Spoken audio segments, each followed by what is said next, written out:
Innovators are almost never the market leaders, and oftentimes they're unable to capitalize on their own innovations at all.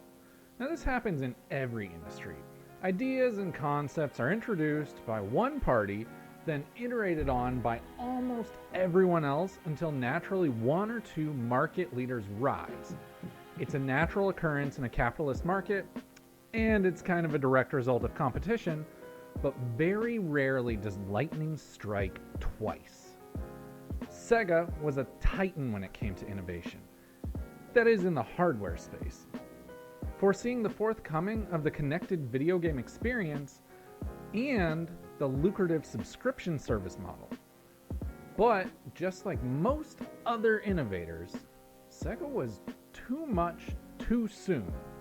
And despite their ingenuity, they were forced out of the hardware market entirely. Welcome everyone. Welcome back to LegalSpeak, a ColdNorth production. I'm the Law Morris, and this is the video essay series in which I get to talk about the games I've been playing and what I think of the medium as a whole. Don't forget to check out everything we do, including both of our podcasts, all in one spot over at coldnorthpro.com. This week we'll be discussing two separate times that Sega introduced something that can easily be called a game changer to the video game industry. And that was all before it was ready. So let's talk about Sega Channel and Sega Net. For almost 2 decades, internet connectivity has been an integral part of almost every single video game to come to market. Whether those be multiplayer games in which players use the internet to connect to other players and play together, or single-player games where developers can patch out bugs and deliver new content through an internet connection, it has become an absolute must for owning a console in 2019. PC players were connected to the internet and using these features long before console players.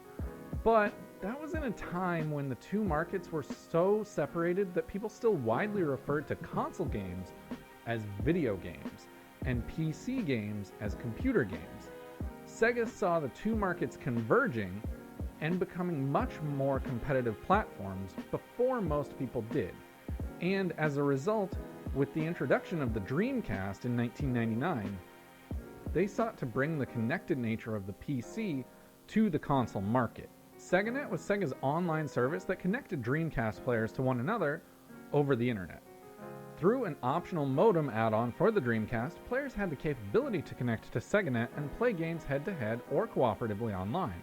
Popular games like NFL 2K, Jet Set Radio, and Phantasy Star Online are fondly remembered as the pinnacle of SegaNet. In the years since its demise, and Sega's exiting the hardware space, the Dreamcast has become somewhat of a cult classic console, with many people still swearing by it as the best console of all time, even today. And in a sense, those people are right. Despite being discontinued in March of 2001, the Dreamcast was extremely forward-thinking. And later that year, Microsoft would enter the market with the original Xbox, sporting a built-in modem for internet connectivity. A connected console is something that is so commonplace in today's market that the vast majority of the consumer base doesn't even think of it as a feature. It's become something that's simply expected. When pressed to tell you who started the connected console movement, the vast majority of consumers would probably respond with Microsoft for their Xbox Live service that launched in 2002. Or maybe they're one of the 24 or so people that played SOCOM online, and they would tell you the PS2 was the first connected console. While both Sony and Microsoft have gone on to refine the idea and benefits of a connected console, it was Sega that kind of paved the way for their success. Sega brought an internet service for console gaming to market in the mid-90s on the Saturn, and made it much more widely accessible in 1999 with the Dreamcast. And even then, it was still just ahead of its time, and while Sega was preparing for and building the console of the future, the consumers were more interested in the console of right now. And both the Saturn and the Dreamcast lacked games and major third-party support when compared to Sony and Nintendo. While the connected console is something Sega saw coming a couple years ahead of the rest of the market, there was something else that we've all hailed as a monumental achievement in pushing the delivery of video games to new heights that Sega predicted not only years, but decades before it would take the world by storm. Sega Channel was a very strange concept that started in 1994 and allowed users to order the capability to download as many games as they wanted from a list of games included with the service and play those games for as long as they wanted. The service was delivered through cable TV providers who would send a tech to customers' houses with a specialized Genesis cartridge that sported the coaxial input to connect to the cable provider. Sega Channel was operational from 1994 to 1998 for $13 per month, and when adjusted for inflation, that comes to about $22 per month in 2019 dollars. A bit more than 2 times the $9.99 price tag we see on Game Pass. The potential of unlimited access to games from a set list for a flat monthly fee has been the holy grail of sorts that the industry has been chasing for decades now. And it all started with Sega Channel. The idea has been attempted by many, and some including third parties that aren't even in the video game industry, but the retail industry.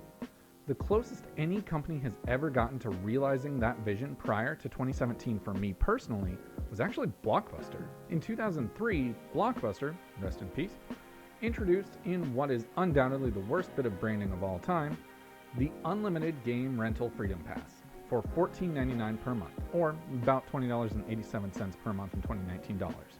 The Freedom Pass allowed subscribers to hold one game as long as they wanted and swap it out as many times as they wanted for any other game, effectively making the only limiting factor being what Blockbuster happens to have in stock at the time. In 2017, Microsoft announced their new program called Game Pass.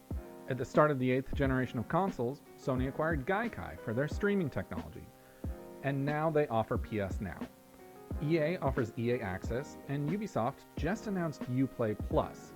Starting in 2017, a whole 23 years after Sega Channel, the idea of an all-you-can-play subscription buffet is a wildly popular one, another part of the gaming industry Sega pioneered. When most people, myself included prior to writing this, look back on Sega's time as a hardware developer, they picture the glory days of the Genesis and the tailspin that was the Saturn. But Sega was almost never remembered for the incredible innovations they brought to market before the market was ready for said innovations. In a very strange way, without Sega, we definitely would have gotten to the connected console world and the subscription service model we have today. But it could have potentially taken much longer than it did.